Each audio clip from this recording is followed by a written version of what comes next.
how to limit who can see your story on Facebook Messenger. Hi guys, in this video I will show you how to limit who can see your story on your Facebook Messenger. It's so easy and quick, so let's start. First thing, go to your Messenger, click on it,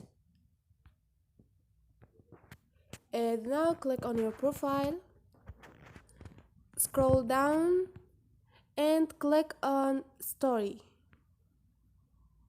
Now you have who can see your story. First, you should know that your story will be visible on 24 hours on Messenger and Facebook. Now you choose if you want all the public to see your story. That's mean anyone on Messenger or Facebook, or just your friends only, or you choose who can see your story. For example, I click on public and this is it.